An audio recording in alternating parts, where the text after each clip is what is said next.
And Prime Minister Mark Carney's first international trip.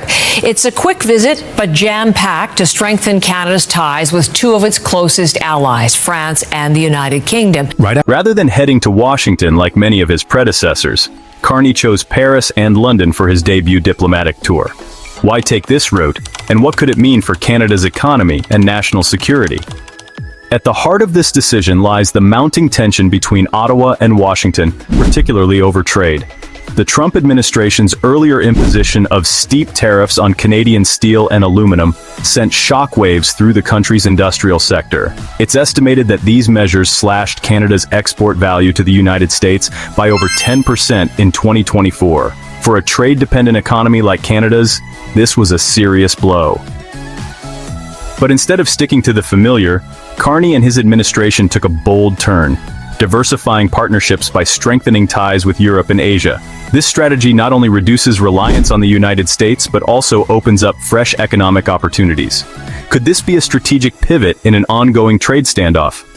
I want to ensure that France and the whole of Europe works enthusiastically with Canada, the most European of non-European countries, determined like you to maintain the most positive possible relations with the United States. Canada is a reliable, trustworthy, and strong partner of France. The picture grows more complicated with Carney's concerns about the F-35 fighter jet program, a cornerstone of Canada-United States defense cooperation. The issue? Canadian officials worry that U.S. control over a kill switch embedded in the jet's software could allow them to disable the aircraft remotely. This raises alarms about sovereignty over multi-billion-dollar defense investments. Should Canada walk away from the program, it could send shockwaves through NATO, potentially eroding U.S. influence and encouraging allies to consider European-made systems like those from France or Germany. In Paris, Carney and French President Emmanuel Macron explored not only economic collaboration, but also a fresh $15 billion defense and tech partnership, reinforcing Canada's military independence. Meanwhile, in London, Carney engaged British leaders in talks focused on long-term economic strategies in the post-Brexit era. These moves make it clear Canada is signaling a shift. It no longer views the United States as its sole pillar. Arctic sovereignty is another major flashpoint.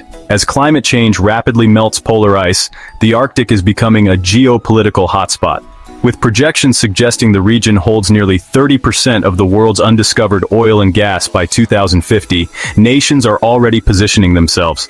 Ottawa is treading carefully, adamantly defending its northern claims and pushing back against any perceived threats to its sovereignty. Taken together, these events point to a critical turning point in Canada-United States defense relations. Scrapping the F-35 contract could symbolize a significant rift, prompting NATO members to explore alternatives and potentially reshaping the alliance's structure, weakening United States dominance in the process. Then came a jarring moment that only deepened the divide. In the dead of night, former U.S. President Donald Trump fired off a series of erratic social media posts, over a dozen within 1 hour. Amid the flurry, he dropped a bombshell, a threat to hit Canada and the EU with crippling tariffs if they dared form a united front.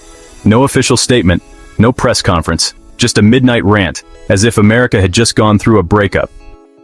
This left many wondering, is this a calculated play or a desperate cry from a leader spiraling out of control? If the latter is true, then the real problem facing the U.S. may not be about trade at all. It could be far deeper, and within 24 hours the blowback came fast. Allies that once stood quietly now pushed back hard. Ontario Premier Doug Ford, once seen as a staunch Trump supporter, made a stunning reversal. Doug Ford, "We'll make sure the U.S. feels the pain. I feel for the American people." And yet, it all comes back to Trump. After his midnight tirade, France responded. Then came the UK. Soon, the entire European Union stood in solidarity, backing a fresh trade alliance with Canada, excluding the US. What once resembled a forever friendship is now fractured. The EU has unplugged, unfollowed, and quietly removed America from its list of trusted partners. One trade advisor even joked, "Trade advisor, Trump used to throw the party, now he's stuck outside knocking on the door." In global diplomacy, there's no space for impulsive outbursts. A single poorly timed tweet can fracture alliances built over decades. While Trump lashes out at America's oldest friends, the average citizen is left facing an economic storm. A recent University of Michigan survey reveals consumer confidence has sunk to its lowest point in 15 years. Rents are up, wages are stagnant, and everyday costs are eating into family budgets. Analysts warn that these early morning rants aren't random, they're distractions. With the economy on shaky ground, picking fights abroad is the easiest way to divert attention. A Bloomberg analyst summed it up. Bloomberg analyst, VO. Americans don't care who's shouting, they care who's solving their problems. Trump says make America great again, but all people see is make recession real fast. Once championing America first, Trump's actions are starting to feel more like America alone. Big players like Tesla, Apple, and GM are already shifting manufacturing operations to Canada and Europe, hedging against unpredictable U.S. policy swings. Within 48 hours of Trump's latest tariff threats, major manufacturers saw their stock values tumble. The market got the message political instability isn't a sustainable business model. Leadership isn't about volume, it's about vision. You can't lead globally if the world no longer wants to follow. In an era defined by uncertainty, nations and corporations crave one thing above all else: consistency. If a country keeps changing its tune, alienating allies and shaking investor confidence, even the most dazzling global stage will start to empty. Allies want reliability. Investors need to measure risk. And American citizens? They need real solutions for tomorrow, not fragile promises whispered into the void at 2 a.m. Because when someone wakes up in the middle of the night just to threaten the world, the question isn't just about leadership, it's about control. Are they in command of the situation, or is the situation unraveling around them? Canada didn't wait to find out. The country retaliated swiftly and decisively after Trump imposed a 25% tariff on imported vehicles, including those from Canada. The move sparked immediate backlash. Within days, flight bookings between the US and Canada plummeted by 70% as Canadians began boycotting travel across the border. Prime Minister Mark Carney didn't mince words. He called the tariffs a direct assault on Canadian workers and industries. But is this just the beginning? Will Canada fold under pressure or hold the line? So far, the response is clear. Canadian consumers are choosing loyalty over compromise. Supermarket shelves are now filled with snapshots of people pledging to buy Canadian only, a fast-growing movement gaining traction across the country. It's not just about economics, it's a show of resilience, a national stand against perceived bullying. Can this boycott move the needle on U.S. trade? Will it reshape long-term relations? The numbers suggest it might. A surge in domestic tourism is among the most telling signs of this shift. Canadians are trading trips to American cities for adventures in their own backyard. Cross-country tours are sold out, local travel is booming. This is more than a protest. It's a rediscovery of national pride. The big question, is this a short-term reaction or the start of something bigger? Are Canadians realizing that everything they seek, adventure, beauty, culture, is already at home? If so, this movement could spark not only a new tourism wave, but also help strengthen the domestic economy for years to come. Across Canada, protests have erupted with a powerful sense of unity. Unlike typical boycotts, these demonstrations are fierce and focused. In Toronto, citizens rallied outside the U.S. consulate under the slogan, "Elbows Up," a powerful gesture symbolizing resilience and national pride. MP Charlie Angus didn't hold back. Charlie Angus, "We will never be the 51st state of the United States. We will not bow to the dictatorship of Trump." His words reflect a nationwide determination to uphold Canadian sovereignty in the face of escalating pressure. But can these protests truly influence American policy? Could this groundswell of solidarity give Canada greater leverage in the global arena? Prime Minister Mark Carney has made it clear, Canada will stand firm. Mark Carney, "We will protect our workers, our businesses, and our homeland." That message is being echoed not just in government offices, but in streets, homes, and supermarkets across the country. This isn't just a boycott, it's a movement. The world is watching. Support has poured in from nations like Australia, France, and Scotland, applauding Canada's bold stand. It's become more than a domestic protest. It's an international signal. Could this be the spark that inspires a global pushback against economic coercion? Or is this simply a moment of resistance that fades over time? Foreign Minister Melanie Joly stepped forward with a fiery response to Trump's 25% tariffs on key Canadian exports. Her message was unmistakable. Canada will not be bullied. Yet the conflict has now expanded beyond trade. It's touching security, military alliances, and control over natural resources. So the question now looms. Will Canada break free from U.S. economic dependency, or will Trump's relentless pressure force compromise? In 2023 alone, trade between Canada and the U.S. topped $800 billion, making Canada America's largest trading partner. Despite this vital relationship, the Trump administration slapped a 25% tariff on Canadian aluminum, steel, auto parts, and lumber. The consequences were immediate. U.S. housing costs spiked, car prices rose, and manufacturers felt the sting of higher supply costs. For everyday Americans, inflation hit harder, at the grocery store, the gas pump, and beyond. Economists are sounding the alarm. This trade war could eliminate hundreds of thousands of jobs on both sides of the border. Melanie Joly Canada has stood with the U.S. for decades as a loyal ally. Punishing our economy is like punishing your own people. But experts warn this goes deeper than dollars and cents. This is about control.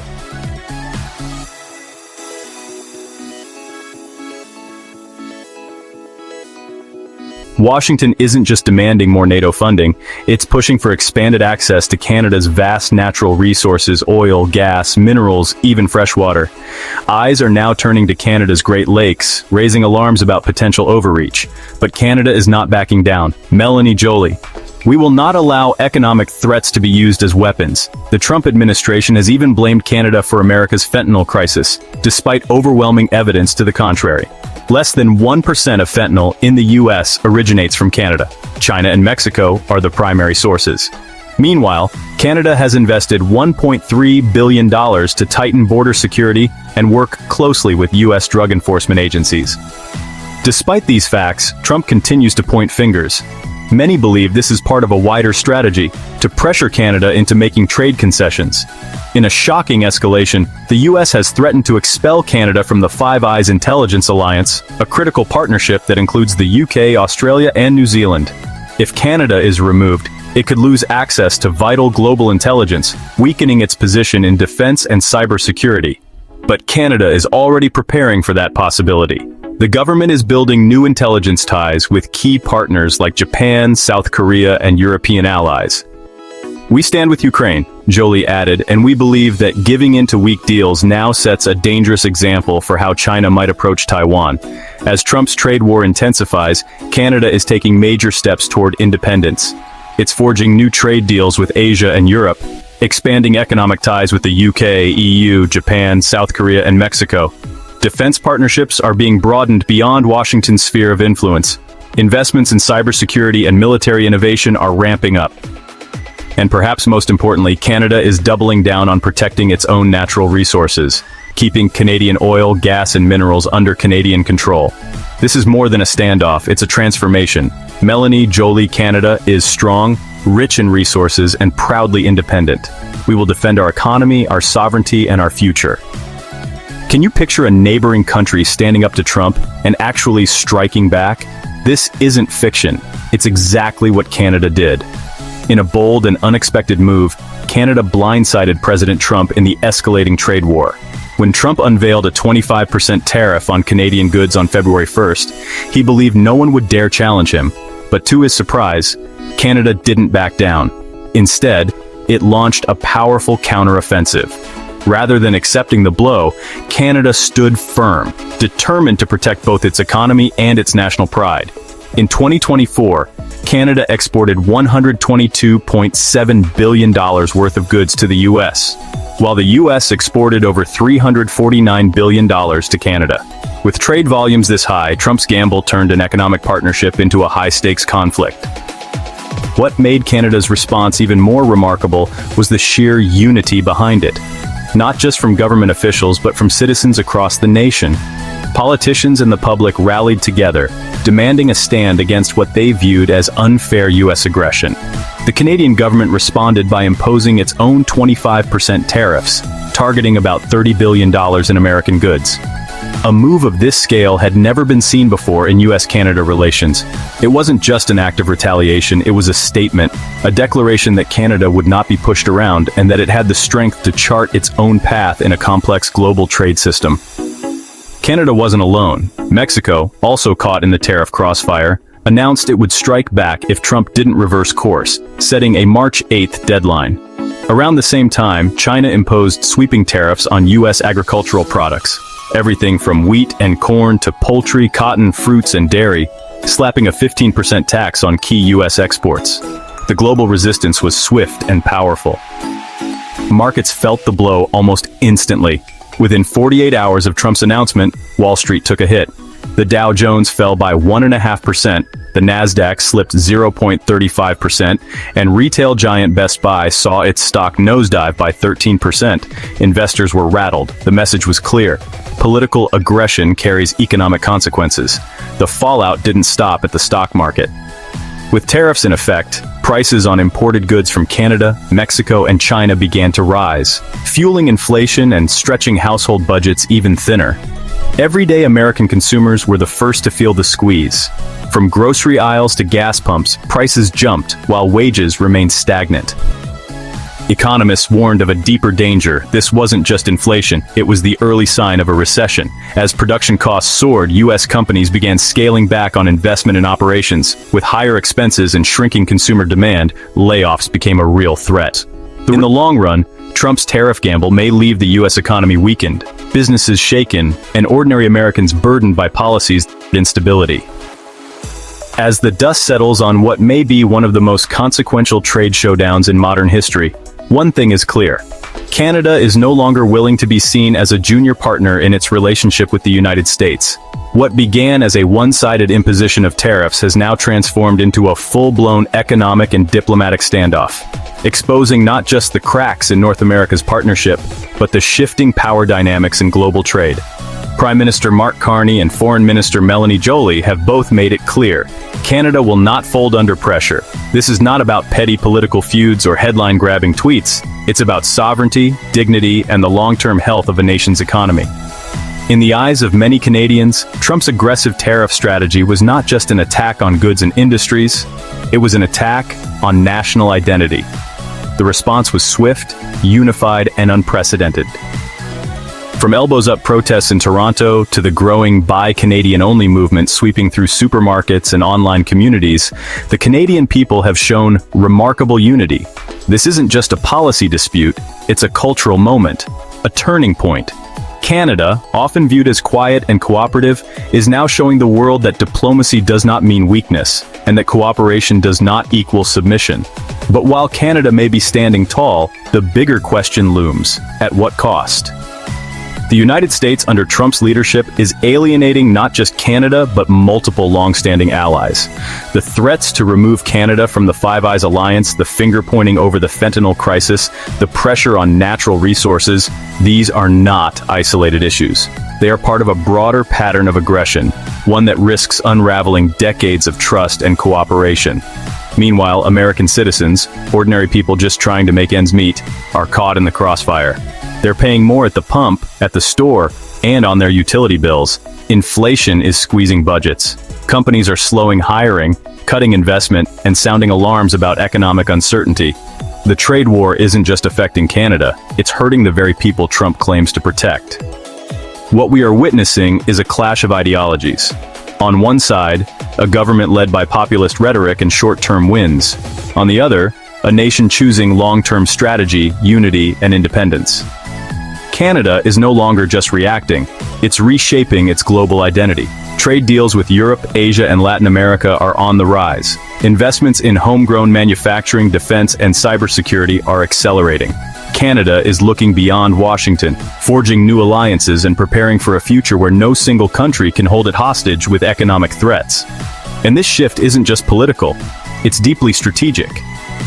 The consequences of this new path are not fully known. Some experts believe Canada's stand could inspire other nations to resist coercive economic policies, shifting the balance of global trade toward a more multilateral, inclusive system. Others worry the conflict could deepen into a long-term economic split between two of the world's closest partners. Whatever the outcome, this moment marks a definitive break from the status quo. It's a message to every small country that's ever been bullied by a larger neighbor. It's a warning to any global power that tries to use economic leverage as a weapon. And it's a reminder that unity, when rooted in national pride and collective resolve, can be one of the most powerful tools in international politics. In the face of tariffs, threats, and misinformation, Canada has chosen to stand tall, not just for its economy, but for its values. That strength has resonated around the world, earning admiration and support far beyond its borders. The final chapter of this trade war is still being written. Will cooler heads prevail? Will diplomacy return to center stage? Or will we continue down a road of division, retaliation, and uncertainty? Only time will tell. But one thing is certain, the world is watching, and Canada is no longer waiting for permission to act in its own best interest. Now we want to hear from you. Do you think Canada made the right move by standing up to Trump's trade aggression? Can this unity last, or will economic pressures force a change in direction? And how do you see this impacting the future of US-Canada relations and global trade at large? Drop your thoughts in the comments section below.